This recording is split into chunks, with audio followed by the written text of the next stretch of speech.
Hello दोस्तों, good morning. मैं अमरदीप, आपके केमिस्ट्री ट्यूटर, और आप सबका global chemistry classes bye Amardeep sir YouTube channel में स्वागत है। आई होप कि आपको हमारा वीडियो काफ़ी पसंद आ रहा होगा, तो इसी बात पे आप लोग लाइक करें और ज़्यादा से ज़्यादा लोगों को शेयर भी करें। तो इसी के साथ हम लोग शुरुआत करेंगे। आज हम लोग नए टॉपिक के साथ शुरुआत करेंगे और आज का हमारा टॉपिक है ideal solution and non ideal solution. Topic शुरुआत करने से पहले मैं आपको इस टॉपिक का इंपॉर्टेंस बताना चाहता हूँ। ये जो टॉपिक आपका है, ये टॉपिक बोर्ड के पर्पज से काफ़ी ज़्यादा इंपॉर्टेंट है। हर साल बोर्ड में इस वाले पोर्शन से फ्रिक्वेंटली पूछा जाता है, तो मैं चाहता हूँ कि आप इस टॉपिक को काफ़ी मन लगाकर सीखें और ये टॉपिक काफ़ी आसान है, ठीक है। तो इसी के साथ हम लोग देखेंगे पहले आइडियल सॉल्यूशन। सबसे पहले हम लोग देखेंगे आइडियल सॉल्यूशन क्या है, क्योंकि अगर आप आइडियल सॉल्यूशन समझ गए क्या है तो आपके लिए नॉन आइडियल सॉल्यूशन को समझना आसान होगा। तो हम लोग फोकस करेंगे पहले आइडियल सॉल्यूशन पे। तो हेडिंग पहले लगाते हैं हम ideal solution.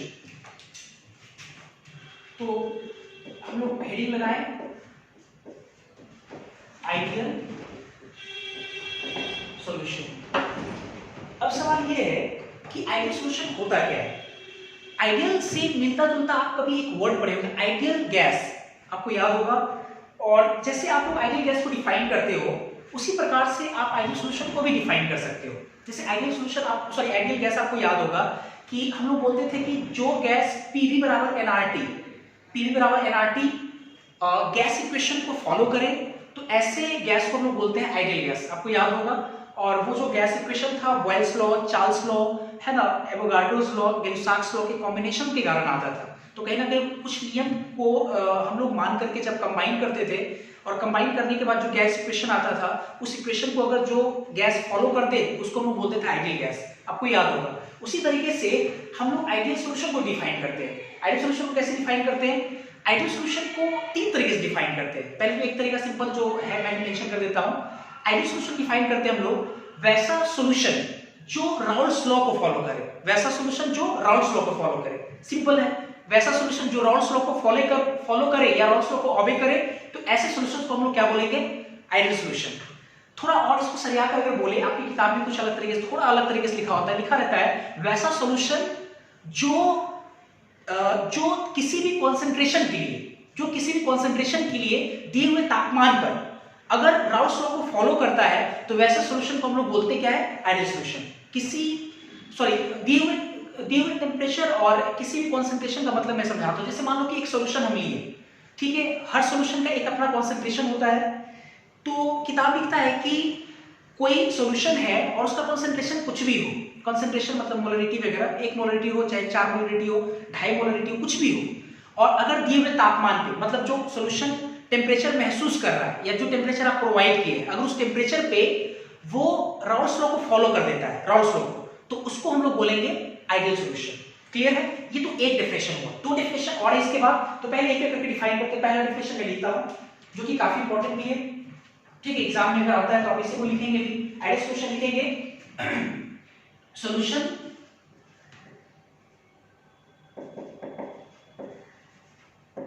which follows Raoult's law in all their concentration at given temperature are called ideal solution. Ideal solution जो राउल्स लॉ को फॉलो करे दिए हुए तापमान पे और किसी भी कॉन्सेंट्रेशन के लिए, उसको हम लोग क्या बोलेंगे? Ideal solution. पहला तरीका तो ये है। इसके बाद दूसरा तरीका, जो कि ये भी इंपॉर्टेंट है, आपको जानना चाहिए। सेकंड तरीका क्या है? सेकंड तरीका थोड़ा अच्छे समझ में आपको। सेकंड तरीका कहता है किताब कि दो कंपोनेंट एक आइडियल सॉल्यूशन का फॉर्मेशन करेगा। दो कंपोनेंट, सॉल्यूशन का मतलब दो या दो से ज्यादा कंपोनेंट, तो हम दो कंपोनेंट के बारे में बोल रहे हैं कि दो कंपोनेंट आपस में मिलकर के एक आइडियल सॉल्यूशन का फॉर्मेशन करेगा अगर पहले कंपोनेंट में जो मॉलिक्यूल है, उस मॉलिक्यूल के बीच का इंटरेक्शन, और जो दूसरा मॉलिक्यूल है, सॉरी दूसरा जो कंपोनेंट है, उस दूसरे कंपोनेंट में मॉलिक्यूल मॉलिक्यूल के बीच का इंटरेक्शन, और जब दोनों कंपोनेंट को मिलाकर के जो सॉल्यूशन तैयार किए, उस सॉल्यूशन में कंपोनेंट पहला और कंपोनेंट दूसरा के बीच का इंटरेक्शन अगर सेम हो जाए, सारा इंटरेक्शन सेम हो जाए, तो ऐसे सॉल्यूशन को भी हम लोग कहेंगे आइडियल सॉल्यूशन। थोड़ा आपको मैं समझाता हूं। ऐसे दो कंपोनेंट वाले सॉल्यूशन को हम लोग बोलते हैं बाइनरी सॉल्यूशन, आपको याद होगा। तो अगर हम मान के चलते हैं एक बाइनरी सॉल्यूशन दो कंपोनेंट से बना है, ठीक है, तो अगर मान लो कि ऑब्वियसली एक को सॉल्यूट एक को सॉल्वेंट बोलेंगे, तो अगर सॉल्यूट सॉल्यूट का बीच का इंटरेक्शन, सॉल्यूट सॉल्यूट का बीच का इंटरेक्शन, सॉल्वेंट सॉल्वेंट का बीच का इंटरेक्शन, और सॉल्यूशन में सॉल्यूट और सॉल्वेंट का बीच का इंटरेक्शन अगर बराबर हो जाए, तो ऐसे भी सॉल्यूशन को हम लोग क्या बोलेंगे, आइडियल सॉल्यूशन। ये इंपॉर्टेंट है। मैं लिखता हूं यहां पे, जैसे हम लिखेंगे यहां पे कि two components A and B will form ideal solution if, क्या होना चाहिए, मॉलिक्यूलर इंटरेक्शन सेम होना चाहिए, if molecular interaction between solid solid solvent solvent, तो सेम मॉलिक्यूल को हम लोग बोलते हैं, सेम मॉलिक्यूल के बीच का अगर इंटरेक्शन होता है तो उसको बोलते हैं लाइक मॉलिक्यूल। तो लिख सकते हैं बिटवीन लाइक मॉलिक्यूल, मतलब लाइक मॉलिक्यूल क्या, ए को अगर आप मान लेते हैं सॉल्यूट, इसका मतलब सॉल्यूट के बीच का इंटरेक्शन। लाइक मॉलिक्यूल ए या बी और बी के बीच का इंटरेक्शन, डॉटेड लाइन से दिखा रहा है, बी और बी के बीच का इंटरेक्शन। बी को हम मान लेते हैं सॉल्वेंट, तो इसका मतलब हुआ सॉल्वेंट सॉल्वेंट का इंटरेक्शन, सॉल्वेंट का इंटरेक्शन, ठीक है, सेम एज, सेम किसके जैसा हो, किसके बराबर हो, ये सॉलिड और सॉल्वेंट का interaction, same as unlike molecule मतलब सॉल्यूशन में सॉल्यूट सॉल्वेंट, ठीक है, सॉल्यूट सॉल्वेंट, या आप बोल सकते that is AB in liquid solution, ठीक है, इन लिक्विड सॉल्यूशन, मतलब लाइक मॉलिक्यूल सॉलिड सॉलिड या सॉल्वेंट सॉल्वेंट का जो इंटरेक्शन हो वो सेम हो जाए सॉल्यूशन में, unlike molecule that is solid solvent या ए और बी के बीच का इंटरेक्शन। तो ऐसे सॉल्यूशन को भी हम लोग क्या बोलेंगे, आइडियल सॉल्यूशन। ये दूसरा तरीका होगा, ठीक है। अब तीसरा तरीका देखेंगे, लेकिन तीसरा तरीका समझने से पहले हम लोग सेकंड वाले तरीका में एक बात समझाना चाहता हूं कि वो तीसरा तरीका आपके लिए जानना क्यों इंपॉर्टेंट है। सेकंड वाले में हम लोग ये समझे कि अगर किसी सॉल्यूशन में, ठीक है, अगर किसी सॉल्यूशन में सॉल्यूट और सॉल्वेंट के बीच का इंटरेक्शन अगर बराबर हो, किसके बराबर हो, सॉल्यूट सॉल्वेंट के बीच का इंटरेक्शन, जब शुरुआत में सॉल्यूट था, और सॉल्वेंट सॉल्वेंट के बीच का इंटरेक्शन, मतलब सॉल्यूट सॉल्वेंट के बीच का इंटरेक्शन, सॉल्वेंट सॉल्वेंट के बीच का इंटरेक्शन, और सॉल्यूशन में सॉल्यूट सॉल्वेंट के बीच का इंटरेक्शन बराबर हो जाए, तो ऐसे सॉल्यूशन को हम लोग क्या बोलते हैं, आइडियल सॉल्यूशन। ये अपने को समझ में आया। ये सवाल ये है कि हमको कैसे पता चलेगा कि ऐसा कौन सा सॉल्यूट और सॉल्वेंट है जिसको लेकर के अगर हम सॉल्यूशन तैयार करेंगे तो उस सॉल्यूशन में सॉल्यूट सॉल्वेंट के बीच का इंटरेक्शन वही हो जो इंटरेक्शन सॉल्यूट सॉल्यूट के बीच में था, जो इंटरेक्शन सॉल्वेंट सॉल्वेंट के बीच में था। ये हमको पता कैसे चलेगा, ठीक है। तो इसको पता करने के लिए एक प्रैक्टिकल ऑब्जर्वेशन दिया गया, क्योंकि तीसरा आपका डेफिनेशन होने वाला है। प्रैक्टिकल ऑब्जर्वेशन में देखा गया कि वैसा लिक्विड पेयर आइडियल सॉल्यूशन का फॉर्मेशन करता है, मतलब दो कंपोनेंट आपस में मिल करके लिक्विड सॉल्यूशन का फॉर्मेशन करता है, देखा गया, जिसका जो स्ट्रक्चर हो वो तकरीबन क्या हो, सेम हो। मतलब प्रैक्टिकली देखा गया कि एक लिक्विड पेयर मतलब दो लिक्विड मिल करके एक आइडियल सॉल्यूशन का फॉर्मेशन करता है, वो फॉर्मेशन करेगा जिन दो लिक्विड का स्ट्रक्चर तकरीबन क्या हो, सेम। ऐसा देखा गया प्रैक्टिकल ऑब्जर्वेशन। मैं लिखूंगा ये तीसरा है, ठीक है, लिखेंगे क्या, ये it is practically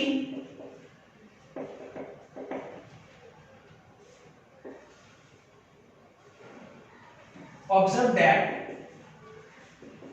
a liquid pair will form ideal solution. A liquid pair will form ideal solution having it is practically observed that a liquid pair will form ideal solution having equivalent their structure. Equivalent तकरीबन क्या हो, equivalent और same हो, equivalent there structure, equivalent there structure, उनके structure तकरीबन क्या हो, same. For example जैसे जो एनसीईआरटी में मेंशन किया हुआ, मैं एग्जांपल दिखा रहा हूं। जैसे for example methyl alcohol, a mixture of methyl alcohol CH3OH plus ethyl alcohol CH3CH2OH।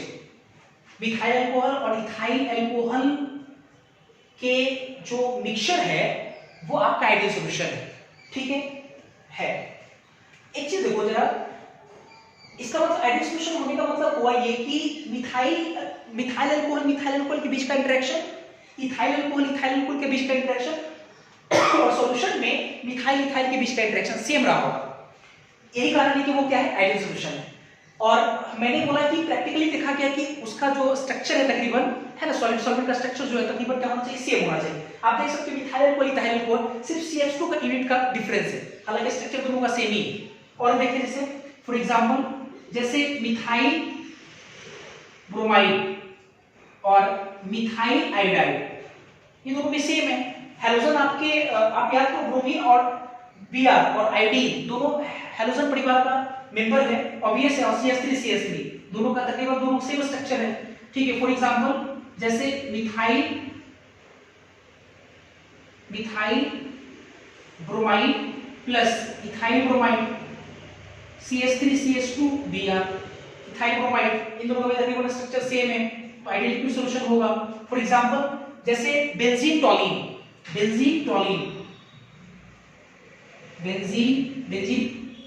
C6H6, आपको याद होगा बेंजीन का स्ट्रक्चर ऐसा कुछ होता है, 6 मेंबर का साइकिल और अल्टरनेट डबल बॉन्ड, ये बेंजीन प्लस टॉलिन बेंजीन में अगर आप किसी कार्बन से अगर एक CH3 जोड़ देते हैं, एक CH3, उसको हम बोलते हैं टॉलिन, तो बेंजीन टॉलिन का भी मिक्सचर क्या होगा, आइडियल सॉल्यूशन होगा। For example hexane plus heptane, इन दोनों को भी अगर मिलाएंगे तो क्या होगा, आपका आइडियल सॉल्यूशन होगा। हेक्सेन 6 कार्बन को बोलते हैं स्टेट, अगर 6 कार्बन लेते हैं, ठीक है, और हेप्टेन बोलते हैं 7 कार्बन को। तो कहीं ना कहीं हेक्सेन हेप्टेन में भी तकरीबन अगर उनके स्ट्रक्चर को अगर देखा जाए तकरीबन क्या है, सेम। तो इसका मतलब ये भी क्या होगा, आइडियल सॉल्यूशन होगा, ठीक है। तो ये आपका रहा आइडियल सॉल्यूशन कि आइडियल सॉल्यूशन क्या है। तो पहले आप इसको नोट करें, उसके बाद हम आगे देखते हैं। पहले इसको नोट करते हैं।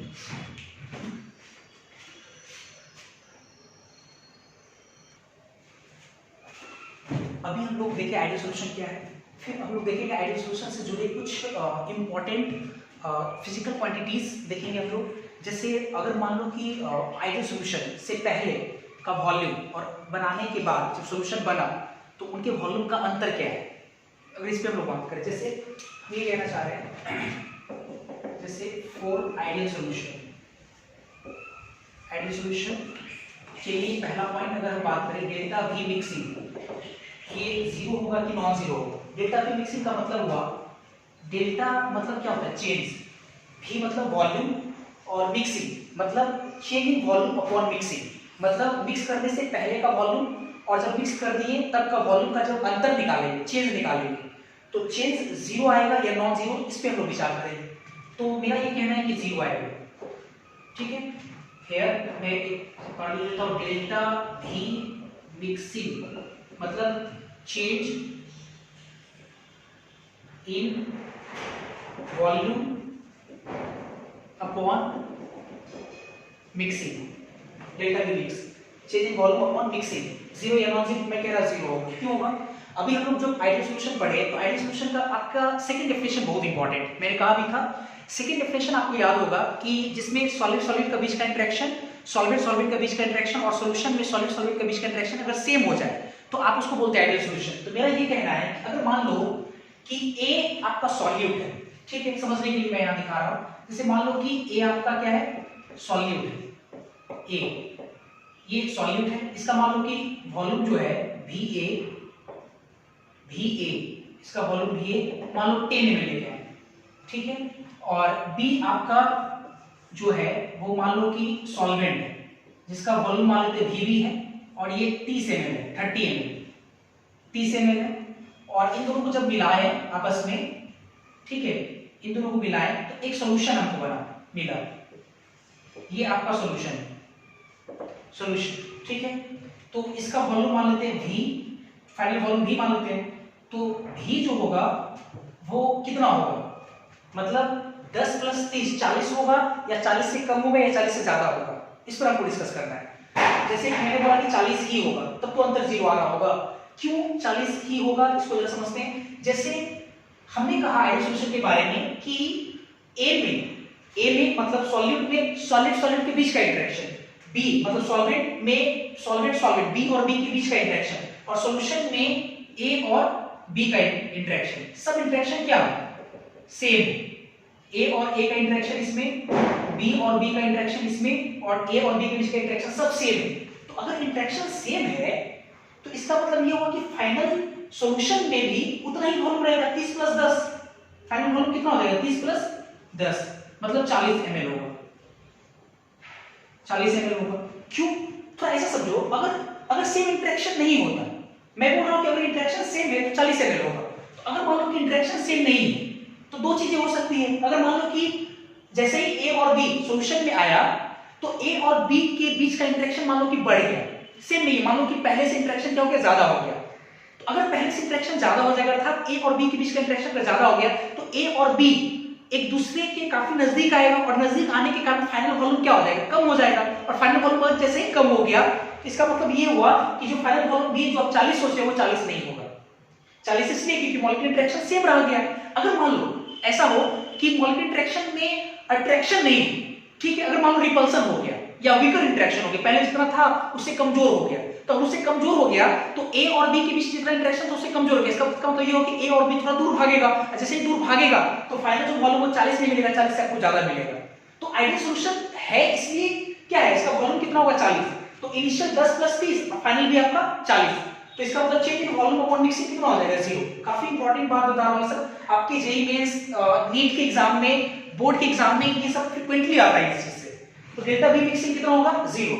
अगर हम बात करें सेकेंड एक थर्मोडायनामिक फंक्शन की बात करते हैं, एंथैल्पी चेंज अपॉन मिक्सिंग, मतलब डेल्टा H याद होगा आपको, मिक्सिंग 0 या नॉन 0, तो 0 ये भी होगा। क्यों 0, इसको जरा समझते हैं। जैसे सॉल्यूशन जो आपका फाइनल है उसमें ना तो किसी तरह का अट्रैक्शन हुआ पहले से ज्यादा, है ना, या किसी तरह का रिपल्सन नहीं हुआ। तो इसका मतलब ये हुआ कि अगर सिस्टम में अट्रैक्शन हुआ नहीं या रिपल्सन हुआ नहीं तो इसका मतलब कोई एनर्जी रिलीज नहीं करेगा। इसको और मैं थोड़ा गहराई समझाता हूं, आपको ज्यादा समझ में आएगा।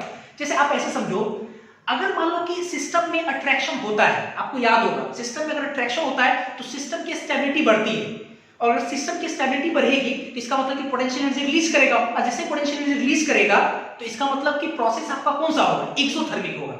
एक्सोथर्मिक मतलब हीट जो होगा वो रिलीज करेगा, ठीक है। एंथैल्पी चेंज होगा वो नेगेटिव होगा, मतलब रिलीज करेगा। पढ़े भी होंगे आपको। अच्छा, अगर मान लो कि दो कंपोनेंट को मिलाएं, जो सिस्टम बना आपका, जो सॉल्यूशन बना, अगर मान लो कि किसी कारण से रिपल्सन हो गया, रिपल्सन का मतलब ये हुआ कि सिस्टम में स्टेबिलिटी घट गया है, और अगर स्टेबिलिटी घटेगा तो इसका मतलब कि स्टेबिलिटी घटेगा तो इसका मतलब क्या हो गया, पोटेंशियल एनर्जी बढ़ेगा, और पोटेंशियल एनर्जी को बढ़ाने की एनर्जी को एब्जॉर्ब करेगा, मतलब सराउंडिंग से हीट को एब्जॉर्ब करेगा। तो उस समय आप कहीं ना कहीं हीट का इन्वॉल्वमेंट तो दोनों केस में हो रहा है, लेकिन हम क्या बोल रहे हैं कि जैसे ही आप A और B को मिलाएं तो किसी प्रकार का ना तो अट्रैक्शन है ना ही आपका रिपल्सन है, ना ही अट्रैक्शन कमजोर हुआ, तो इसका मतलब कि ना तो वो एक्सोथर्मिक होगा ना ही आपका एंडोथर्मिक होगा। इसका मतलब कि डेल्टा H मिक्सिंग बराबर कितना होगा, 0, ठीक है। उसके बाद तीसरा देखते हैं मेरा पॉइंट, तीसरा आपका पॉइंट है change in gives energy, delta G mixing ये लेस देन 0, काफी इंपॉर्टेंट है, वेरी वेरी इंपॉर्टेंट, थोड़ा समझना अच्छे से। Delta G mix less than 0 होगा, change in gives energy upon mixing less than 0। क्यों लेस देन 0, आप ऐसे समझो, सॉल्यूट को जब आप सॉल्वेंट में मिलाएं तो ये जो प्रोसेस होता है वो स्पॉन्टेनियस होता है, और किसी भी स्पॉन्टेनियस प्रोसेस के लिए गिव्स फ्री एनर्जी चेंज जो होगा वो लेस देन 0 होता है। हम लोग ऐसा थर्मोडायनेमिक्स में पढ़े हैं, आपको याद भी होगा। तो चेंज तो इसका एक चीज ऐसे समझो ना, कोई सॉल्वेंट है जैसे पानी है, ठीक है, आप उसमें नमक डाल देते हो, तो क्या आपको वहां पे नमक को घुलाने के लिए क्या आपको वर्क करना पड़ता है, क्या आपको एनर्जी सप्लाई करना पड़ता है? बिल्कुल नहीं। आप नमक डाल के वो अपने आप क्या होता है, पूरी तरह से मिक्स हो जाता है। मतलब सॉल्वेंट में सॉल्यूट का मिक्स होना ये स्पॉन्टेनियस प्रोसेस है, अपने आप होने वाला प्रोसेस, स्वतः होता है। तो अगर कोई भी प्रोसेस स्पॉन्टेनियस है तो उसके लिए change in gives free energy क्या होता है, लेस देन 0। तो डेल्टा जी मिक्सिंग क्या होता है, लेस देन 0, और delta G mixing less than 0। अगर हम एंट्रोपी चेंज की बात करें तो एंट्रोपी चेंज क्या होगा, इस पे विचार करें तो आपको एक इक्वेशन पढ़ाए थे, डेल्टा जी मिक्सिंग बराबर डेल्टा एच मिक्सिंग है ना minus T delta H mix. आपको याद होगा ये तो 0 है, ये तो 0 है, हम पढ़ रहे हैं। अगर ये 0 है तो इसका मतलब डेल्टा जी मिक्स क्या होगा, minus T delta S mixing. Temperature आपका क्या है, टेम्परेचर जो है वो केल्विन स्केल में होता है, टेम्परेचर कभी भी नेगेटिव नहीं होगा। टेम्परेचर सोचना जरा अच्छे से, डेल्टा जी मिक्सिंग बराबर है minus T delta S mixing. Temperature कभी नेगेटिव हो नहीं सकता क्योंकि टेम्परेचर हम लोग केल्विन स्केल में लेते हैं, टेम्परेचर पॉजिटिव। अच्छा, डेल्टा जी मिक्सिंग का साइन क्या होना चाहिए, लेस देन 0, मतलब नेगेटिव होना चाहिए। तो नेगेटिव बाहर में पहले से लगा हुआ माइनस, ये माइनस होना नहीं होगा, नहीं ये माइनस पहले से लगा हुआ, इसका मतलब कि इसके साइन को क्या होना पड़ेगा, पॉजिटिव होना पड़ेगा। इसका मतलब चौथा पॉइंट ये delta S mixing greater than 0। मैंने आपको बोला भी था कि जब आपको याद होगा, जब हम आपको एंट्रोपी पढ़ाए थे थर्मोडायनेमिक्स में, तो मैंने आपको एक बात बोला था ये कि dissolution of solid in solvent जो प्रोसेस होता है उसमें एंट्रोपी चेंज पॉजिटिव होता है। मैंने ये लाइन दिखाया है आपको थर्मोडायनेमिक्स जब मैंने आपको पढ़ाया था एंट्रोपी। तो देखो यहाँ पे भी डेल्टा एस मिक्सिंग क्या होगा, ग्रेटर देन 0। ये 3-4 जो पॉइंट मैंने आपको पढ़ाए काफी इंपॉर्टेंट है, ये इसके बाद भी आएगा। तो खैर ये आइडियल सॉल्यूशन जो है delta we mixing 0, delta S mixing 0, delta G mixing less than 0, ठीक है, और delta S mixing greater than 0, इतना होगा। चलिए इसके बाद देखते हैं हम लोग, ये तो था आपका आइडियल सॉल्यूशन। इसके बाद हम लोग देखेंगे नॉन आइडियल सॉल्यूशन। सिंपल है कि नॉन आइडियल सॉल्यूशन कहेंगे किसको, सिंपल है। तो आप आइडियल सॉल्यूशन समझ गए, आइडियल सॉल्यूशन किसको बोलते हैं, जो रॉल्स लॉ को फॉलो करे। तो नॉन आइडियल सॉल्यूशन किसको बोलेंगे, जो रॉल्स लॉ को फॉलो नहीं करेंगे, उसको हम लोग बोलेंगे नॉन आइडियल सॉल्यूशन। तो एक लाइन लिख सकते हैं, solution which do not always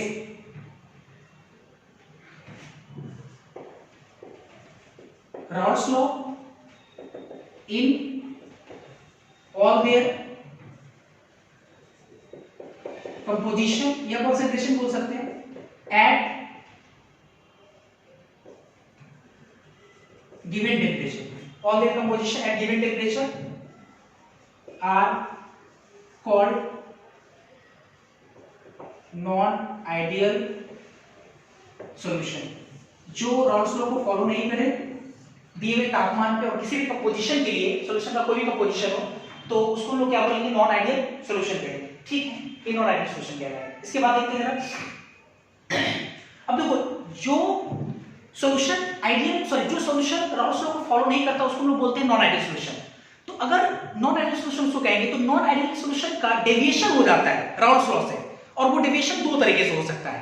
कितने तरीके से, दो तरीके से। सोच कर आप ऐसे देखो, पहले मैं लिखता हूं, यहाँ पे मैं लिखूंगा, यहाँ पे नेक्स्ट हेडिंग होगा हमारा कि there are two types of deviation विचलन from Raoult's law. There are two types of deviation from Raoult's law। पहला कहलाता है positive deviation, positive deviation from positive deviation of Raoult's law लिख सकते हैं। और सेकेंड आपका होता है negative deviation from Raoult's law, of Raoult's law। इसको समझना आपने को, जैसे इसको हम समझते हैं ऐसे, जैसे मैंने कहा कि जो सॉल्यूशन रॉल्स लॉ को फॉलो नहीं करेगा, बढ़िया समझना है, जो सॉल्यूशन रॉल्स लॉ को फॉलो नहीं करेगा उसको हम लोग बोलेंगे नॉन आइडियल सॉल्यूशन। ठीक है, नॉन आइडियल सॉल्यूशन कहेंगे, बिल्कुल सही यहाँ तक। अच्छा अब आते जरा, मैंने कहा कि अगर सॉल्यूशन रॉल्स लॉ को फॉलो नहीं करेगा तो उसका डेविएशन दो तरीके से होता है। There are two types of deviation from Raoult's law, मतलब नॉन आइडियल सॉल्यूशन का जो डेविएशन है वो दो तरीके से होता है। एक को बोलते हैं पॉजिटिव डेविएशन, एक को बोलते हैं नेगेटिव डेविएशन। समझ में कि सर डेविएशन कैसे होगा, विचलन कैसे होगा? आप ऐसे समझो, जैसे रॉल्स लॉ क्या है? रॉल्स लॉ मैंने आपको पढ़ाया था कि किसी भी कंपोनेंट का जो पार्शियल प्रेशर होता है, पार्शियल प्रेशर वो बराबर होता है उस कंपोनेंट के mole fraction in liquid phase into उस कंपोनेंट के प्योर वेपर प्रेशर के मल्टीप्लिकेशन। आपको याद होगा P बराबर XA0 into XA into PA0 या PA0 इनटू XA, आप पढ़े होंगे ये चीजें। तो मेरा ये कहना है कि अगर कोई सॉल्यूशन रॉल्स लॉ को फॉलो करता है, इसका मतलब ये हो कि PA बराबर PA0 इनटू XA बराबर है, तब तो फॉलो कर रहा है, ठीक है। तो अगर फॉलो नहीं करे तो फॉलो नहीं करने का मतलब PA0 इक्वल टू बराबर नहीं होगा किसके? PA0 इनटू XA के बराबर नहीं होगा। और अगर बराबर नहीं हुआ तो दो बातें हो सकती है, या एक पहला बात ये हो सकता है कि PA ज्यादा हो जाएगा किससे? PA0 इनटू XA से, या फिर PA जो है वो कम हो जाएगा PA0 इनटू XA से, है कि नहीं? तो किसी एक को हम बोलेंगे पॉजिटिव डेविएशन, एक को बोलेंगे क्या? Negative deviation. सवाल ये है कि पॉजिटिव, ठीक है, अगर एक तरीका नहीं समझ तो एक तरीका और है मेरे पास समझाने की, एक चीज और समझते हैं, जैसे ऐसे समझते हैं। आइडियल सॉल्यूशन के लिए जो मैंने आपको दूसरा डेफिनेशन पढ़ाया था, आइडियल सॉल्यूशन के लिए मैंने आपको ये पढ़ाया कि अगर सॉल्यूट के बीच का इंटरेक्शन, सॉल्वेंट का बीच का इंटरेक्शन और सॉल्यूशन में सॉल्वेंट के बीच का इंटरेक्शन अगर सेम हो तो उसको हम लोग बोलते हैं आइडियल सॉल्यूशन। मैंने ऐसा बोला। तो नॉन आइडियल सॉल्यूशन अगर दूसरे वाले तरीके से अगर डिफाइन करें तो इसका मतलब ये होगा कि सॉल्वेंट के बीच का इंटरेक्शन, सॉल्वेंट का बीच का इंटरेक्शन और सॉल्यूशन में सॉल्वेंट का बीच का इंटरेक्शन अगर बराबर नहीं हो तो आप उसको क्या बोल सकते हैं? नॉन आइडियल सॉल्यूशन, यही बोलेंगे। बराबर नहीं हो तो नॉन आइडियल सॉल्यूशन। अब इसके हिसाब से समझते हैं कि दो तरीके से कैसे डेविएशन होगा। जैसे मान लो कि जैसे जो सॉल्वेंट के बीच का इंटरेक्शन है, जो सॉल्वेंट का बीच का इंटरेक्शन है, सॉल्यूशन में सॉल्वेंट का बीच का इंटरेक्शन अगर बराबर हो गया सॉल्वेंट के बीच का इंटरेक्शन तो ये आइडियल हो गया। बराबर नहीं है तो नॉन आइडियल। तो मेरा ये कहना है कि अगर बराबर नहीं है तो यहां भी इंटरेक्शन दो तरीके से होगा। एक पहला तरीका ये है कि ऐसा हो सकता है कि सॉल्यूट और सॉल्वेंट का जो बीच का इंटरेक्शन है वो कमजोर हो जाए, वीक हो जाए। मतलब जैसे जो पहले शुरुआत में सॉल्वेंट के बीच का इंटरेक्शन था, सॉल्वेंट का जो बीच का इंटरेक्शन था, सॉल्यूशन में सॉल्यूट और सॉल्वेंट का बीच का इंटरेक्शन कमजोर हो जाए, घट जाए। जैसे ही घटेगा, सोचो जरा अच्छे, जैसे इंटरेक्शन घटेगा तो दो मॉलिक्यूल क्या हो जाएंगे? दूर चले जाएंगे, दूर चले जाएंगे। दूर जाने की वजह से जो फाइनल वॉल्यूम, अगर वॉल्यूम ही सोचिए, अगर हम फाइनल वॉल्यूम ज्यादा होगा, इनिशियल वॉल्यूम क्या होगा? कम होगा। फाइनल वॉल्यूम ज्यादा, इनिशियल वॉल्यूम कम हो जाएगा। तो change in volume greater than zero, मतलब चेंज क्या आ रहा है? पॉजिटिव आ रहा है। और चेंज पॉजिटिव, तो ऐसे डेविएशन को हम लोग क्या बोल देंगे? Positive deviation from Raoult's law. अगर मान लो ऐसा हो जाए कि सॉल्यूशन में सॉल्वेंट का बीच का इंटरेक्शन सॉल्यूट और सॉल्वेंट के बीच के इंटरेक्शन से मजबूत हो जाए, मतलब ए और बी के बीच का इंटरेक्शन बहुत ज्यादा हो जाए। अगर बहुत ज्यादा अगर हो गया तो ए और बी एक दूसरे के काफी नजदीक आएगा, जिसके कारण फाइनल जो वॉल्यूम आपका होगा, सॉल्यूशन आपका फाइनल है, फाइनल जो वॉल्यूम होगा वो क्या हो जाएगा? कम हो जाएगा। और फाइनल वॉल्यूम अगर कम हो गया तो चेंज इन वॉल्यूम आपका क्या हो जाएगा? नेगेटिव, क्योंकि फाइनल कम है और इनिशियल ज्यादा है, तो फाइनल में से कम में से ज्यादा घटाएंगे तो आपका चेंज क्या आएगा? नेगेटिव। तो जब नेगेटिव आएगा तो उसको हम बोल देंगे negative deviation from Raoult's law. मेरे को लगता है कि कुछ ये आपको समझ में आया होगा। मतलब सिंपल कि नॉन आइडियल सॉल्यूशन का डेविएशन दो तरीके से होगा, है ना? एक को हम लोग बोलेंगे positive deviation from Raoult's law और एक को हम लोग बोलेंगे negative deviation from Raoult's law. अब क्या है, इसको हम लोग क्या करेंगे? पेज को दो हिस्से में बांट करके काम करेंगे। एक तरफ हम लोग लगाएंगे positive deviation from Raoult's law और सेकंड तरफ लगाएंगे हम लोग negative deviation from Raoult's law. तो पहले आप इसको नोट करें, इसके बाद फिर लिखते हैं हम लोग।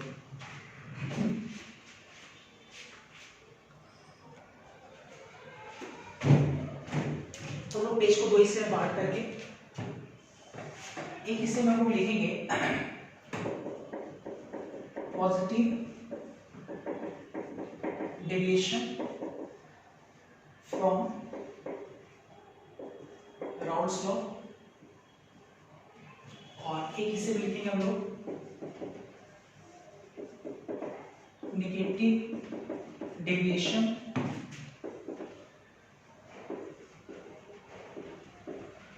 Rawls law. Positive deviation from Raoult's law, negative deviation from Raoult's law. पहला पॉइंट, सबसे पहला चीज पॉजिटिव डेविएशन कब होगा? मैंने अभी आपको सिखाया पॉजिटिव डेविएशन तब होता है जब सॉल्यूशन में सॉल्वेंट के बीच का मॉलिक्यूलर इंटरेक्शन कमजोर हो जाए, कमजोर, क्योंकि अगर कमजोर होगा तभी तो आपका सॉलिड और सॉल्वेंट का जो दूरी है वो बढ़ेगा, और दूरी बढ़ने से फाइनल वॉल्यूम ज्यादा होगा, इनिशियल कम, और फाइनल अगर ज्यादा होगा इनिशियल कम होगा तो घटाएंगे जो चेंज आएगा वो पॉजिटिव आएगा। तो हम लोग बोल सकते हैं पहला पॉइंट इसके बारे में, weaker molecular interaction between solute solvent to solute and solvent in liquid solution, then किससे solute and solvent मतलब solute के रिस्पेक्ट में लिक्विड सॉल्यूशन में सॉलिड सॉल्वेंट के बीच का इंटरेक्शन क्या कमजोर हो, तो इसको हम लोग क्या बोलेंगे पॉजिटिव डिविजन, सही है। दूसरा इसमें नेगेटिव डिविजन कब आएगा, जब सॉल्यूशन में सॉलिड सॉल्वेंट के बीच का इंटरेक्शन मजबूत हो, स्ट्रांग हो, क्योंकि जैसे स्ट्रांग होगा तो सॉलिड सॉल्वेंट काफी नजदीक आएगा, नजदीक आने से फाइनल वॉल्यूम घट जाएगा, और फाइनल वॉल्यूम अगर जैसे ही कम हो गया तो कम होने के कारण क्या होगा, फाइनल वॉल्यूम घटा, तो इसका मतलब कि फाइनल में इनिशियल घटाएंगे तो लेस देन 0 अर्थात नेगेटिव आएगा, तो इसलिए नेगेटिव डिविजन बोल सकते हैं strong molecular interaction between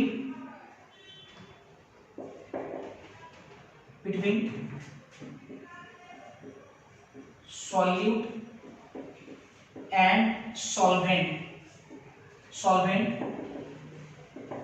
in liquid solution, then इसके तुलना में solute and solvent for example कुछ देखते हैं, एग्जाम्पल जैसे जो पॉजिटिव डिविजन करेंगे, जैसे फॉर एग्जाम्पल आपका water plus benzene C6H6 water benzene. अब ये सोच नहीं सकते कि वाटर और बेंजीन कभी एडिक सॉल्यूशन का फॉर्मेशन कर भी नहीं सकता है, क्योंकि एडिक सॉल्यूशन फॉर्मेशन के लिए मैंने आपको बोला कि स्ट्रक्चरली तकरीबन क्या होना चाहिए, सेम स्ट्रक्चर होना चाहिए, तकरीबन दोनों का स्ट्रक्चर, वाटर है ये बेंजीन है, काफी ज्यादा अंतर है, और ये पॉजिटिव डिविजन दिखाता है, पानी और बेंजीन का जो मिक्सचर होगा पॉजिटिव डिविजन दिखाएगा, नॉन एडिक सॉल्यूशन में पॉजिटिव डिविजन दिखाएगा। और भी जो आपके एनसीईआरटी में मेंशन किया हुआ है, तो कुछ मैं एग्जांपल मेंशन कर दे रहा हूं, और थोड़ा बहुत अगर जो एग्जांपल होगा वो आप देख लेना एनसीईआरटी से। वाटर बेंजीन, जैसे वाटर अल्कोहल CH3OH, जैसे एसीटोन, पहला एग्जांपल, दूसरा तीसरा, एसीटोन प्लस टोलिन। एसीटोन आपको याद होगा, अगर नहीं भी जानते कोई दिक्कत नहीं, ये प्रोपेनोन का कॉमन नेम होता है एसीटोन, ठीक है। और टोलिन मैंने थोड़ा पहले समझाया था कि बेंजीन अगर है और किसी कारण से अगर CH3 जोड़ देते हैं तो इसको हम बोलते हैं टोलिन, ठीक है, और एक केमिस्ट्री से पढ़ाएंगे हालांकि। तो ये जो है वो पॉजिटिव डिविजन फॉर रॉड्स को दिखाएगा। इसमें अगर हम एग्जांपल की बात करें तो इसमें एग्जांपल पहला हमारा एग्जांपल होगा इसमें, अगर देखें तो पहला इसमें एग्जांपल होगा वाटर और HCl, मॉलिक्यूलर इंटरेक्शन दोनों के बीच में ज्यादा होता है हाइड्रोजन बॉन्डिंग के कारण, ठीक है। ये दूसरा एग्जांपल अगर हम देखें तो chloroform CHCl3 plus dimethyl ether CH3 का होल 2 और O, इस बच्चे को पता है डाइमिथाइल ईथर AC बोलते हैं, दोनों तरफ मिथाइल बीच में ऑक्सीजन। और तीसरा है एग्जांपल अल्कोहल और एसिड CH3OH और एसिड CH3COOH। ये दो तीन एग्जांपल मैंने आपके सामने रखा, आप इसको ध्यान रखना। चलिए इसके बाद देखते हैं सेकंड पॉइंट है राउल्स लॉ के अकॉर्डिंग। मैंने आपको बोला कि जो राउल्स लॉ को फॉलो करता है उसको लोग बोलते हैं आइडियल सॉल्यूशन, और जो राउल्स लॉ को फॉलो नहीं करता उसको लोग बोलते हैं नॉन आइडियल सॉल्यूशन। अब राउल्स लॉ में बोलते हैं PA बराबर PA0 × XA, तो अगर PA बराबर है PA0 × XA के, तो इसका मतलब ये हुआ कि वो राउल्स लॉ को फॉलो कर रहा है। नहीं कर रहा है इसका मतलब PA not equal to PA0 × XA। अगर नॉट इक्वल टू है तो इसका मतलब कि अगर मान लो कि PA एक्सपेरिमेंटल अगर ज्यादा हो गया थ्योरेटिकल से, तो इसका मतलब पॉजिटिव डिविजन दिखाएगा, और PA एक्सपेरिमेंटल अगर थ्योरेटिकल से कम हो गया तो इसका मतलब वो नेगेटिव डिविएशन दिखाएगा। तो मैं यहाँ पे लिख रहा हूँ सेकेंड पॉइंट कि अगर पार्शियल प्रेशर P, ठीक है, एक्सपेरिमेंटल EXP डॉट लिख रहे हैं एक्सपेरिमेंटल, अगर ये ज्यादा हो, पार्शियल प्रेशर थ्योरेटिकल से THEO थ्योरेटिकल से, ठीक है, तो इसको हम बोलेंगे पॉजिटिव डिविएशन। मतलब हम ये कहना चाह रहे हैं कि P, जैसे P अगर A लिखते हैं, ठीक है, PA ये ज्यादा हो किससे, PA नॉट इनटू XA से, क्योंकि रॉड्स के अकॉर्डिंग आता है जो कि थ्योरेटिकल है, और ये आपका एक्सपेरिमेंटल है। अगर एक्सपेरिमेंटल ज्यादा हो गया थ्योरेटिकल से तो इसको लोग क्या बोलेंगे, positive deviation from rods law, या PB अगर लिखेंगे तो PB अगर ज्यादा हो जाए PB नॉट इनटू XB से XB, तो इसको हम लोग क्या बोलेंगे, है ना, पॉजिटिव डिविएशन। या हम लोग अगर पार्शियल प्रेशर सॉल्यूशन का लिखेंगे तो P बराबर कितना होता है, P बराबर होता है PA नॉट, P बराबर PA not into XA plus PB not into XB। लेकिन आपको पता है बराबर नहीं होगा क्योंकि रॉल्स लॉ कोई फॉलो नहीं कर रहा कि ये अगर ज्यादा हो जाए, है ना, तो इसको हम लोग क्या बोलेंगे, positive deviation from Raoult's law. अगर इसमें हम लोग देखें, अगर इसमें देखें हम लोग नेगेटिव डिविएशन, इसका मतलब ये हुआ कि P एक्सपेरिमेंटल जो है ये कम हो जाए किससे, P थ्योरेटिकल से, फिर थ्योरेटिकली ज्यादा, तो इसको हम लोग बोलेंगे क्या, नेगेटिव डिविएशन। अर्थात PA लेस देन होना चाहिए PA नॉट इनटू XA से, चाहे PB लेस देन होना चाहिए किससे, PB नॉट इनटू XB से। या अगर टोटल प्रेशर का सॉल्यूशन का चाहिए P, तो P बराबर होता है कितना, PA not into XA plus PB not into XB। लेकिन ये रॉड्स को फॉलो नहीं कर रहा है, इसका मतलब कि नेगेटिव डिविएशन होने के लिए लेस देन होना चाहिए ऐसे। इसके बाद फिर अगर देखिए तीसरा पॉइंट देखते हैं हम लोग।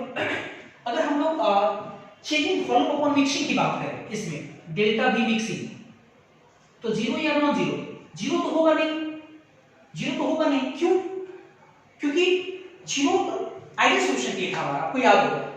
तो इसमें डेल्टा V मिक्सिंग क्या होगा, ग्रेटर देन जीरो। मतलब पहले मैंने आपको समझाया था, अगर इंटरेक्शन वीकर हो, कमजोर हो, तो फाइनल वॉल्यूम ज्यादा होगा, इनिशियल वॉल्यूम कम होगा। तो फाइनल ज्यादा में से इनिशियल को घटाएंगे तो क्या होगा, ज्यादा में से कम घटाएंगे पॉजिटिव आएगा। अच्छा, चौथा पॉइंट डेल्टा H मिक्सिंग, ये ज्यादा होगा कि कम, इसको जरा समझना चाहिए, ये सीखना है थोड़ा सा। डेल्टा H मिक्सिंग, एक चीज जरा देखो, सिस्टम में बढ़िया से, सिस्टम में मॉलिक्यूलर इंटरेक्शन कमजोर हो गया है, कमजोर, तो इसका मतलब ये हुआ कि स्टेबिलिटी घट गया है, स्टेबिलिटी घटा है, और स्टेबिलिटी घटा है इसका मतलब पोटेंशियल एनर्जी क्या होगा, पोटेंशियल एनर्जी, बढ़िया से, इसका मतलब पोटेंशियल एनर्जी क्या होगा, बढ़ेगा। अब ऐसे समझो, हम लोग पढ़े ना कि stability inversely proportional to potential energy. अगर वीकर इंटरेक्शन हुआ तो इंटरेक्शन वीकर होने से स्टेबिलिटी घटा, और स्टेबिलिटी के घटने से पोटेंशियल एनर्जी बढ़ेगा। तो इसका मतलब पोटेंशियल एनर्जी अगर बढ़ेगा तो क्या होगा, डेल्टा H मिक्सिंग क्या होगा, ग्रेटर देन जीरो, क्योंकि फाइनल का पोटेंशियल एनर्जी ज्यादा है, इनिशियल कम है, तो जब फाइनल में से कम इनिशियल घटाएंगे तो क्या होगा, पॉजिटिव आएगा। चौथा, पांचवा, अगर डेल्टा G मिक्सिंग की अगर बात करें तो ये क्या होगा, ये तो हमेशा लेस देन जीरो होगा, क्योंकि सॉल्यूशन बना है ना, सॉल्यूशन बना, इसका तो सॉलिड सॉल्वेंट के साथ आराम से घुल रहा है। छठा, इसमें अगर हम लोग डेल्टा, सॉरी 6 यहां मैं मेंशन कर दूं, डेल्टा S मिक्सिंग अगर हम बात करते हैं, डेल्टा S मिक्सिंग, तो ये आपका क्या होगा, एंट्रोपी हमेशा आपका क्या होगा, पॉजिटिव होगा, क्योंकि सॉलिड जब सॉल्वेंट में मिलता है, मैंने आपको ये समझाया था एक बार, dissolution of solid into solvent में एंट्रोपी का जो वैल्यू होता है वो इंक्रीज करता है, ठीक है। तो डेल्टा S मिक्सिंग भी ग्रेटर देन जीरो होगा। इसके बाद इसमें देखते हैं जरा तीसरा, अगर हम लोग बात करें डेल्टा V मिक्सिंग, जीरो या नॉन जीरो, नॉन जीरो होगा, और non zero less than zero होगा, नेगेटिव है। चौथा, डेल्टा H मिक्सिंग, ये भी क्या होगा, लेस देन जीरो, क्योंकि मॉलिक्यूलर इंटरेक्शन बढ़ गया है, तो मॉलिक्यूलर इंटरेक्शन बढ़ने से स्टेबिलिटी बढ़ा, स्टेबिलिटी बढ़ने से पोटेंशियल एनर्जी घटा है, तो फाइनल पोटेंशियल एनर्जी कम, फाइनल एनर्जी कम है, इनिशियल ज्यादा है, तो अंतर क्या आएगा, नेगेटिव आएगा, लेस देन जीरो। अच्छा, पांचवा, डेल्टा G मिक्सिंग, ये भी लेस देन जीरो होगा, इसमें तो कोई दिक्कत ही नहीं है, क्योंकि मिक्सिंग हम लोग हमेशा जीरो लिखेंगे, लेस देन जीरो, क्योंकि आपका सॉलिड सॉल्वेंट में जो है वो स्पॉन्टेनियस प्रोसेस सॉलिड सॉल्वेंट में बोलने वाला। छठा, अगर हम लोग बात करें entropy change, delta S mixing, ये भी क्या होगा, पॉजिटिव होगा, ठीक है, पॉजिटिव होगा। अब एक चीज देखो जरा अच्छे से कि गिब्स फ्री एनर्जी चेंज और entropy change, Gibbs free energy change और एंट्रोपी चेंज, चाहे डिविएशन पॉजिटिव हो नेगेटिव हो, चाहे सॉल्यूशन आपका आइडियल हो या नॉन आइडियल हो, दोनों कि केस में, सबके केस में आपका Gibbs fraction change less than 0 है और एंट्रोपी चेंज आपका पॉजिटिव है। ये इंपॉर्टेंट है, आपको ये थोड़ा ध्यान रखना पड़ेगा। इस तरह से आपको पॉजिटिव इक्वेशन फ्रॉम राउंड्स और नेगेटिव इक्वेशन फ्रॉम राउंड्स को खत्म हो गए। इसको नोट करें करते हैं।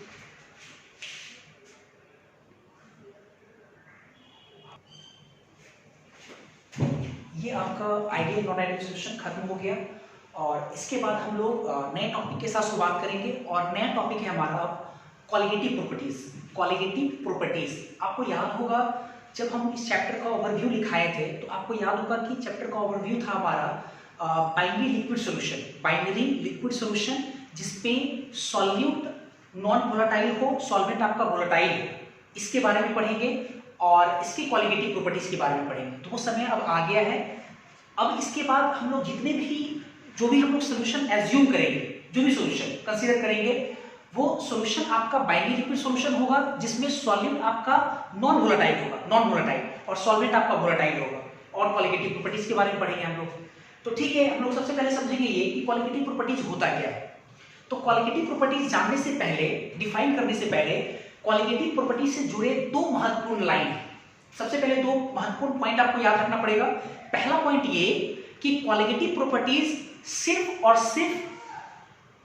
सिर्फ आइडियल लिक्विड सॉल्यूशन के लिए डिफाइन होता है। अभी हम लोग पढ़ेंगे आइडियल सॉल्यूशन क्या है। आइडियल लिक्विड सॉल्यूशन के लिए डिफाइन होता है। पहला पॉइंट ये ध्यान रखना है, आइडियल लिक्विड सॉल्यूशन के लिए डिफाइन होता है। दूसरा सबसे इंपॉर्टेंट पॉइंट है, दूसरा सबसे महत्वपूर्ण लाइन ये है कि क्वालिटेटिव प्रॉपर्टीज का जो मेनली इस्तेमाल है, इस्तेमाल मतलब मेनली जो इसका यूज है, वो हम लोग नॉन वोलेटाइल सॉल्यूट के मॉलिक्यूलर वेट को कैलकुलेट करने में करते हैं। मतलब दो इंपॉर्टेंट पॉइंट। पहला पॉइंट हम ये बोले कि क्वालिटेटिव प्रॉपर्टीज सिर्फ और सिर्फ आइडियल लिक्विड सॉल्यूशन के लिए डिफाइन है, और दूसरा पॉइंट मैंने कहा कि क्वालिटेटिव प्रॉपर्टीज का जो इस्तेमाल है वो मेनली, ठीक है, ज्यादातर जो इस्तेमाल है वो नॉन वोलेटाइल सॉल्यूट का मॉलिक्यूलर वेट को कैलकुलेट करने में करते हैं।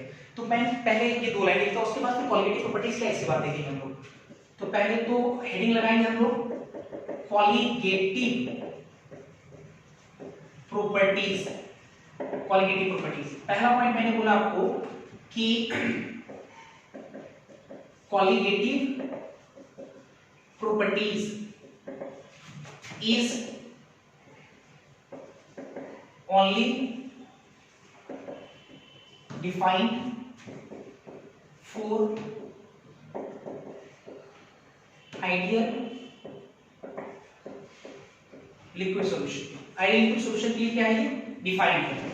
और दूसरा सबसे इंपॉर्टेंट पॉइंट कि इसका जो यूज है, ठीक है,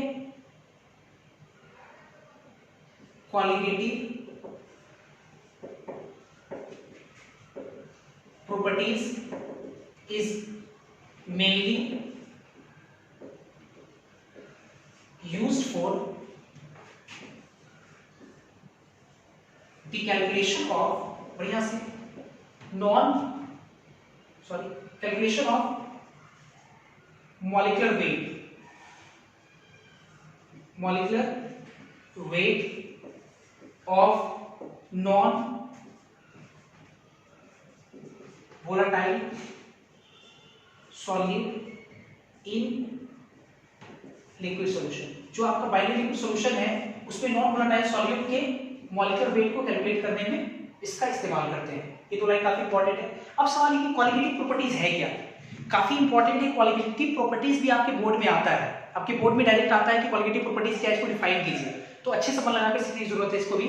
देखो क्वालिटेटिव प्रॉपर्टीज क्या है। Qualitative properties ideal liquid solution का एक ऐसा प्रॉपर्टीज होता है जो उस सॉल्यूशन में सॉल्यूट के अमाउंट पर डिपेंड करता है या सॉल्यूट की संख्या पर डिपेंड करता है, सॉल्यूट की संख्या पे, ना कि सॉल्यूट के नेचर पर डिपेंड करता है। मैंने क्या बोला, फिर से एक बार मैं समझा दूं आपको।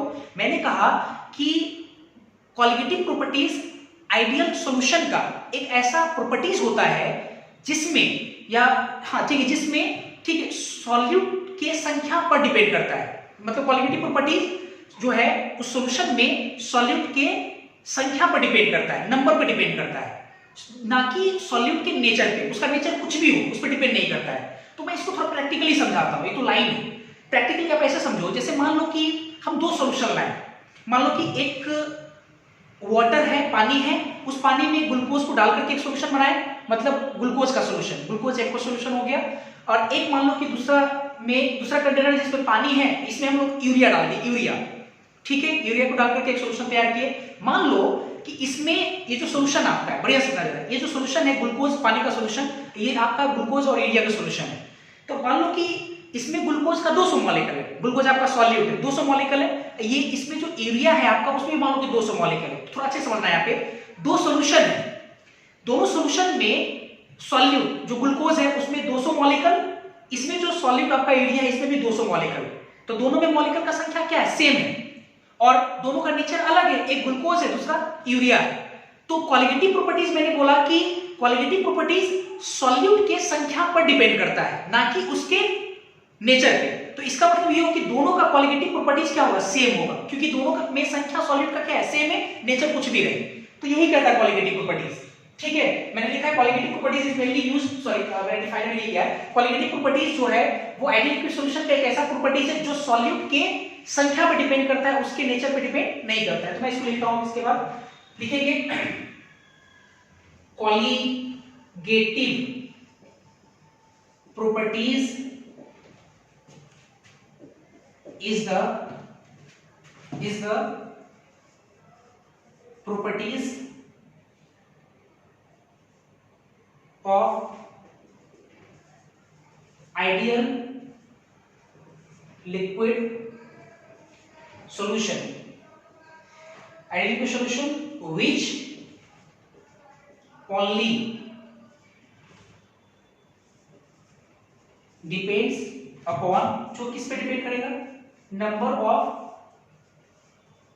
solute particle which only depends upon solute particle, number of solute particle। अच्छा एक चीज बताओ, number of solute particle depend करेगा, अगर संख्या बदलेंगे तो मोल बदल जाएगा। आप ये भी बोल सकते हैं या नंबर ऑफ मोल, या नंबर ऑफ मोल, या आप बोल सकते हो concentration of solution, concentration of solution, क्योंकि कंसंट्रेशन का मतलब जैसे मोलरिटी, मोलरिटी का मतलब हुआ कि सॉल्यूशन का अगर आप 1 लीटर लेते हैं सॉलिड का कितना मोल, ठीक है, उसको हम बोलते हैं कंसंट्रेशन। अगर 2 मोलरिटी, इसका मतलब 1 लीटर में सॉलिड का 2 मोल आ रहा है, तो अगर संख्या बदलेगा तो मोलरिटी बदल जाएगा, अर्थात हम बोल सकते हैं कंसंट्रेशन ऑफ सॉल्यूशन भी बोल सकते हैं, या बोल सकते हैं अमाउंट ऑफ सॉल्यूट, अमाउंट भी तो बोल सकते हैं हम लोग, क्योंकि अगर हम अमाउंट बदलेंगे तो संख्या बदलेगा। क्यों? क्योंकि अमाउंट को जब बदलेंगे तो अमाउंट मोल बराबर कितना होता है, गिवन मास होता है मोलर मास, तो मोलर मास तो फिक्स है सॉल्यूट का, तो मोलर मास जब डिवाइड करेंगे गिवन मास में तो मोल आता है। तो अगर मास को बदलेंगे तो मोल बदल जाएगा, मोल बदल जाएगा तो संख्या बदल जाएगा। आप पार्टिकल बोलो, मतलब नंबर ऑफ पार्टिकल बोलो सॉलिड का, चाहे नंबर ऑफ मोल बोलो, चाहे कंसंट्रेशन ऑफ सॉल्यूशन बोलो, चाहे अमाउंट ऑफ सॉलिड बोलो, ठीक, एक ही चीज है। In liquid solution number of solid particle in liquid solution पर डिपेंड करता है, किस पर डिपेंड नहीं करता है, तो they do not depend upon, सबसे इंपॉर्टेंट बात, nature of, they do not depend upon nature of solute particle. ये काफी इंपॉर्टेंट बात है, सॉल्यूट पार्टिकल के नेचर पर डिपेंड नहीं करता है, डिपेंड किस पे करता है, सिर्फ संख्या पर डिपेंड करता है, सबसे इंपॉर्टेंट, ठीक है। आप ध्यान रखिए क्वालिटेटिव प्रॉपर्टीज को हमने ऐसे डिफाइन किया कि सॉलिड की संख्या पर डिपेंड करेगा, उसके नेचर पर डिपेंड नहीं करेगा। तो इसको समझने के लिए मैं आपके सामने कुछ प्रश्न रखता हूं, और अगर आप इस प्रश्न का जवाब दे पाते हैं तो इसका मतलब समझो कि आप क्वालिटेटिव प्रॉपर्टी समझ गए।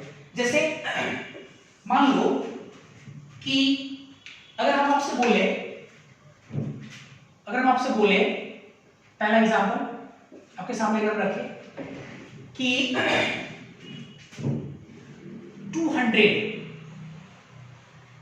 molecule of urea solution and 200 molecule of glucose solution having same या different qualitative properties।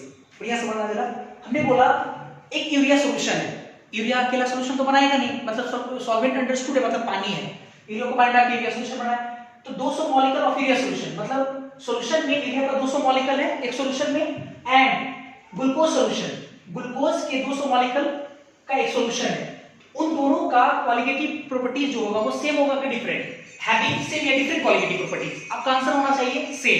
क्यों? क्योंकि मैंने आपको बोला कि क्वालिटेटिव प्रॉपर्टी सिर्फ संख्या पर डिपेंड करता है, सॉलिड की संख्या पर डिपेंड करता है, सॉलिड की संख्या पर डिपेंड करता है ना कि उसके नेचर पे। तो नेचर यूरिया है, ग्लूकोज है, सॉलिड का संख्या सेम है, इसलिए लिखेंगे हैविंग सेम क्वालिटेटिव प्रॉपर्टीज। ठीक है, पहला ये एग्जांपल मैंने आपके सामने रखा, तो उसके क्या होंगे सेम क्वालिटेटिव प्रॉपर्टीज। अगर मैं आपसे बोलूं 2 mole of glucose solution and 2 mole of fructose solution, 2 mole glucose solution and 2 mole of fructose solution having same या डिफरेंट क्वालिटेटिव प्रॉपर्टीज। तो आपका आंसर आना चाहिए सेम, क्योंकि 2 मोल है, 2 मोल का कॉरस्पॉन्डिंग संख्या कितना होगा 2 × 6.02 × 10⁻³ ग्लूकोज का मॉलिक्यूल का संख्या होगा, और 2 मोल फ्रक्टोज नेचर अलग है, लेकिन 2 मोल फ्रक्टोज ले तो फ्रक्टोज का भी संख्या कितना होगा 2 × 6.022 × 10⁻23। तो संख्या सेम, इसका मतलब क्वालिटेटिव प्रॉपर्टी सेम होगा, हैविंग आपका आंसर आएगा सेम क्वालिटेटिव प्रॉपर्टीज। जैसे ही ठीक है, अगर मैं तीसरा आपसे क्वेश्चन पूछूं कि 2 molarity of glucose solution and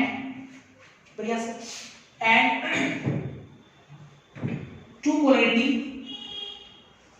of urea solution क्या होगा, हैविंग सेम या डिफरेंट क्वालिटेटिव प्रॉपर्टीज। 2 मोलरिटी का मतलब 2 मोलरिटी ग्लूकोज सॉल्यूशन, मतलब ये हुआ कि ग्लूकोज सॉल्यूशन का अगर आप 1 लीटर लेते हो तो उसमें ग्लूकोज का 2 मोल है, 2 मोल है, और 2 मोल का मतलब 2 × 6.02 × 10⁻23 मोल है। और 2 मोलरिटी ऑफ यूरिया सॉल्यूशन का मतलब ये हुआ कि यूरिया का अगर आप यूरिया सॉल्यूशन का अगर आप 1 लीटर लेते हो तो उसके 1 लीटर में यूरिया का 2 मोल है, यूरिया का 2 मोल का मतलब हुआ 2 × 6.02 × 10⁻23 मॉलिक्यूल। तो दोनों मॉलिक्यूल का संख्या सेम है, नेचर अलग है, तो हैविंग सेम या डिफरेंट, आपका आंसर होगा same qualitative properties, same qualitative properties. And the last एक और सोच कर बनाना इसका, अगर मैं आपसे बोलूं कि 2 मोलरिटी ऑफ, या इस बार मोल लेते हैं, अगर मैं आपसे बोलूं 2 मोल ऑफ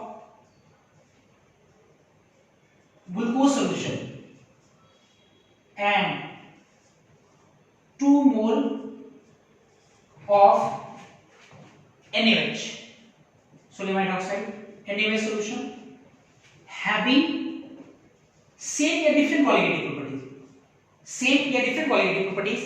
आप भी सोचोगे ऐसे कि सर 2 मोल ग्लूकोज है, इसका मतलब कि ग्लूकोज मॉलिक्यूल का संख्या ग्लूकोज सॉल्यूशन कितना है 2 × 6.02 × 10⁻23, और 2 mole of NaOH solution having 2 mole of NaOH solution का मतलब ये हुआ कि NaOH सॉल्यूशन का 2 मोल का मतलब हुआ कि NaOH का संख्या कितना है 2 × 6.02 × 10⁻23 मॉलिक्यूल। तो उसके हिसाब से सेम होना चाहिए, ये सेम नहीं होगा, डिफरेंट होगा, डिफरेंट क्वालिटेटिव प्रॉपर्टीज। अब सर ये ऐसा क्यों हो गया, तो इसको जरा समझते हैं।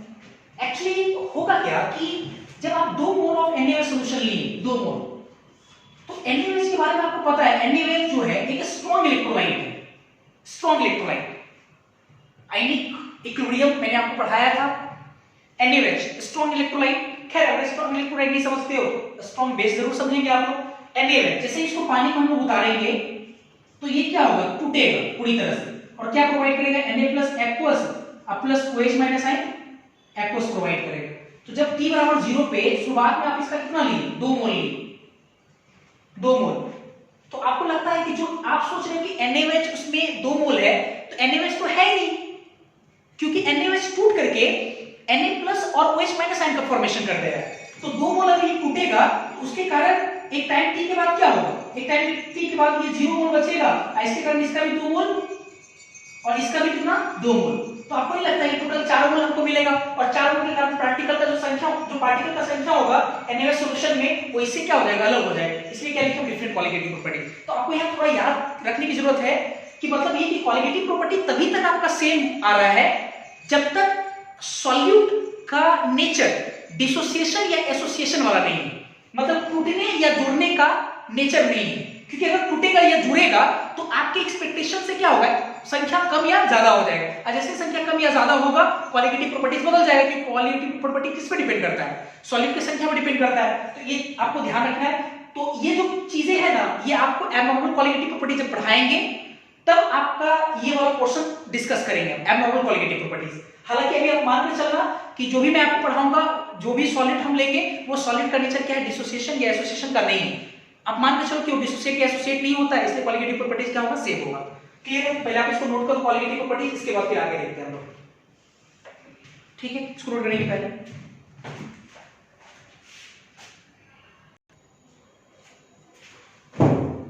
आई होप कि आप लोगों को क्वालिटेटिव प्रॉपर्टीज समझ में आ गया होगा। इसके बाद हम लोग देखेंगे क्वालिटेटिव प्रॉपर्टीज के टाइप्स को। क्वालिटेटिव प्रॉपर्टीज कितने तरह के होते हैं? क्वालिटेटिव प्रॉपर्टीज टोटल 4 तरह का होता है। तो लिखेंगे हम पहले there are 4 types of qualitative properties। 4 तरह का होता है क्वालिटेटिव प्रॉपर्टीज। ठीक है, पहला आपका होता है relative lowering in vapour pressure, shortly RLVP, already पढ़ाया हुआ भी है, relative lowering in vapour pressure. Second आपका है depression in freezing point, depression in freezing point, shortly इसको लोग delta TF, subscriptive form delta T, F जो है सबस्क्रिप्टिव फॉर्म लिखते हैं, डेल्टा TF। तीसरा आपका है elevation in boiling point, shortly delta TB, subscriptive form में B लिखेंगे यहाँ पे, डेल्टा TB। और चौथा आपका है ऑस्मोटिक प्रेशर, इसको लोग पाई से रिप्रेजेंट करते हैं, पाई, सिग्मा पाई वाला पाई। ठीक है, ये 4 क्वालिटेटिव प्रॉपर्टीज होता है। एक एक करके डिस्कस करेंगे। सबसे पहला आपको पढ़ाया होगा, पहले हम पढ़ाए हैं आपको relative lowering in vapour pressure. पहला हम देखेंगे relative lowering in vapour pressure, shortly RLVP कहते हैं इसको। इसको जरा याद करते हैं। आपको याद होगा कि RLVP का जो कॉन्सेप्ट है, RLVP ये तब आया था जब आप सॉलिड नॉन वोलेटाइल लिए थे और सॉल्वेंट वोलेटाइल लिए थे। केस 2 नहीं सॉरी केस फर्स्ट साइड, दोनों वोलेटाइल, जो भी हो आप देख लो, याद नहीं आ रहा मेरे को। केस फर्स्ट है, केस 2 में आपका था एक वोलेटाइल एक नॉन वोलेटाइल। उस केस में आपका RLVP करके आया था। ठीक है, अब समझना ये हमको कि RLVP कहते किसको है। आपको याद होगा कि जब हम लोग वोलेटाइल सॉल्वेंट में नॉन वोलेटाइल को ऐड किए थे, तो ऐड करने के बाद जो आपका relative lowering in vapour pressure था वो मोल फ्रैक्शन, सॉलिड के मोल फ्रैक्शन के बराबर हो जाता था। तो पहले मैं लाइन लिखता हूं, उसके बाद फिर समझाता हूं कैसे। When non volatile solute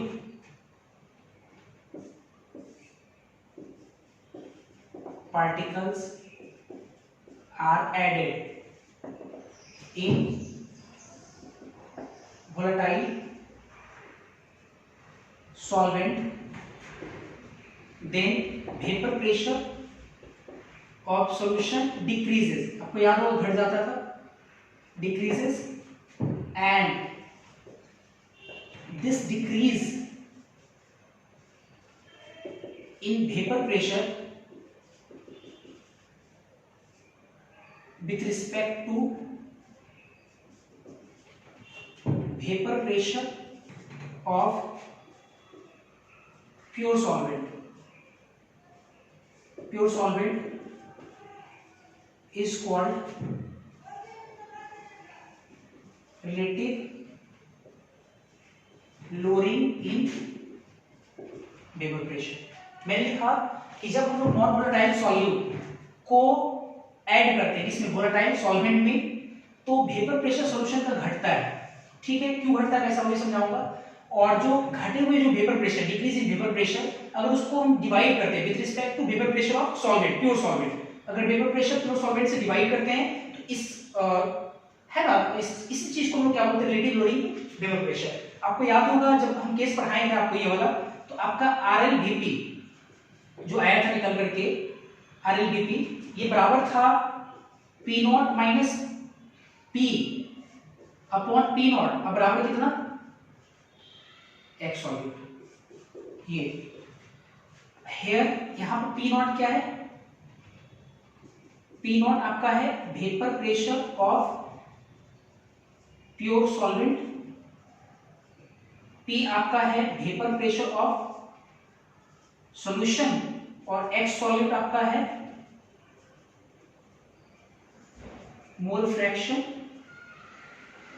of solute, mole fraction of solute. समझाते हैं कि जब हम नॉन वोलेटाइल सॉल्यूट को वोलेटाइल सॉल्वेंट में डालते हैं तो वेपर प्रेशर सॉल्यूशन का कैसे घट जाता है, इसको समझते हैं। हम इसको दो तरीके से आपको समझा सकते हैं।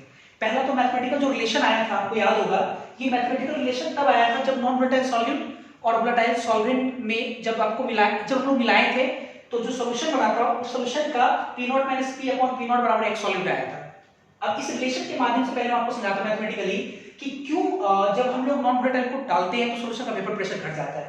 पहला चीज ये, एक्स सॉल्यूट मोल फ्रैक्शन है आपका, और मोल फ्रैक्शन नेगेटिव नहीं हो सकता है। तो अगर ये मोल फ्रैक्शन नेगेटिव नहीं होगा तो इसका मतलब कि राइट साइड वाला जो एक्सप्रेशन है ये भी नेगेटिव नहीं होना चाहिए, और ये नेगेटिव तब नहीं होगा जब P0 P से क्या होगा, ज्यादा होगा। और P0 P से ज्यादा होने का मतलब ये हुआ कि P0 सॉल्वेंट का है वेपर प्रेशर और P सॉल्यूशन का वेपर प्रेशर है। इसका मतलब कि सॉल्वेंट का वेपर प्रेशर सॉल्यूशन के वेपर प्रेशर से ज्यादा होना चाहिए। मतलब हम ये कहना चाह रहे हैं, जब सॉल्वेंट था जो कि वोलेटाइल है, जब सॉल्वेंट अकेला था, कोई सॉल्वेंट नहीं, जब सिर्फ सॉल्वेंट था आपका, तो उस समय वेपर प्रेशर P0 लगा रहा है। लेकिन जैसे ही उसमें हम लोग नॉन वोलेटाइल सॉल्वेंट को डाल दिए, जब सॉल्यूशन बना तो उसका वेपर प्रेशर हो गया P, और हम लोग देख पा रहे हैं कि P0 माइनस P जो है अंदर वो पॉजिटिव आना चाहिए, और पॉजिटिव तब आएगा जब आपका P0 ज्यादा है, मतलब कि सॉल्वेंट का ही ज्यादा है सॉल्यूशन से।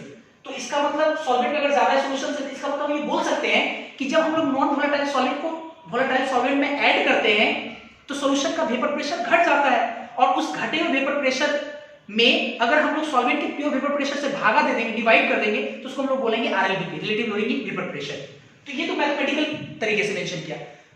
अगर हम इसको चाहें तो आपको थ्योरेटिकली भी समझा सकते हैं। जैसे अगर मान लो कि एक सॉल्वेंट, अच्छे से समझना है इसको, मान लो कि एक वोलेटाइल सॉल्वेंट है, एक कंटेनर है, उसमें वोलेटाइल सॉल्वेंट है, अभी कोई सॉल्वेंट इसमें ऐड नहीं किए, ऑब्वियस है सरफेस पे सिर्फ वोलेटाइल सॉल्वेंट का मॉलिक्यूल होंगे, और जब इवेपोरेट करेगा तो इजीली इवेपोरेट करेगा, क्योंकि सरफेस पे सारा का सारा मॉलिक्यूल किसका है, सॉल्वेंट का है। लेकिन जब हम लोग उस कंटेनर में अगर हम लोग अब नॉन वोलेटाइल सॉल्वेंट को ऐड करके सॉल्यूशन बना देंगे, तो होगा क्या कि सॉल्यूशन जो बना है उसके सरफेस पे सॉल्वेंट मॉलिक्यूल के अलावा सॉल्यूट के भी मॉलिक्यूल आएंगे। तो पहले जो इवेपोरेट कर पा रहा था इजीली, अब इवेपोरेट जो करने वाले मॉलिक्यूल है उसकी संख्या घट जाएंगे। क्यों? पहले सरफेस पे सिर्फ सॉल्वेंट का मॉलिक्यूल था, तो ज्यादा से ज्यादा मॉलिक्यूल इवेपोरेट करता था, और उसके कारण जो प्रेशर लगता था वो आपका ज्यादा होता था। लेकिन फिर सब सेकंड कंडीशन में लोग देख रहे हैं क्या कि जब नॉन वोलेटाइल सॉल्वेंट को हम लोग ऐड कर दिए, तो ऐड करने से क्या हुआ कि सरफेस पे सॉल्वेंट के अलावा सॉल्यूट के भी मॉलिक्यूल आएंगे। तो जो सॉल्यूट के मॉलिक्यूल होंगे, सॉल्यूट, वो मॉलिक्यूल क्या करेंगे, सॉल्वेंट के मॉलिक्यूल को ऊपर जाने से उसको रेसिस्ट करेगा, रोकेगा। अगर उसको रेसिस्ट करेगा, रोकेगा, तो इसका मतलब कि कम से कम वेपर बनेगा, और अगर कम से कम वेपर बनेगा तो इसका मतलब कि वेपर प्रेशर कम से कम लगेगा। तो यही कारण है कि अगर नॉन वोलेटाइल सॉल्वेंट को जब हम लोग ऐड करते हैं वोलेटाइल सॉल्वेंट में, तो होता क्या है कि सॉल्यूशन का वेपर प्रेशर घट जाता है, और इस सॉल्यूशन के वेपर प्रेशर जो घटा है उसको अगर हम लोग P0 से अर्थात सॉल्वेंट के वेपर प्रेशर से भागा देते हैं, इसी को हम बोलते हैं RLVP। और एक्स सॉल्वेंट ये कैसे आया, ये मैंने आपको पहले ही डिफाइन कर चुका हूं ये सब चीजें, तो इसको हम बोलते हैं RLVP। ये ध्यान रखें, इस पे मैंने क्वेश्चन भी आपको कराया है, अब क्या करेंगे हम लोग, ये 4 कोलिगेटिव प्रॉपर्टीज भी एक डिस्कस कर लिए। अगले क्लास में हम लोग फ्रीजिंग पॉइंट है, बॉइलिंग पॉइंट वगैरह लोग देखेंगे। तो इसी के साथ हम खत्म करते हैं। अगला जो है कुछ भी जो बचा हुआ है डिप्रेशन वगैरह ये जो बचा हुआ वो हम लोग अगले वीडियो लेक्चर में देखेंगे। Thank you.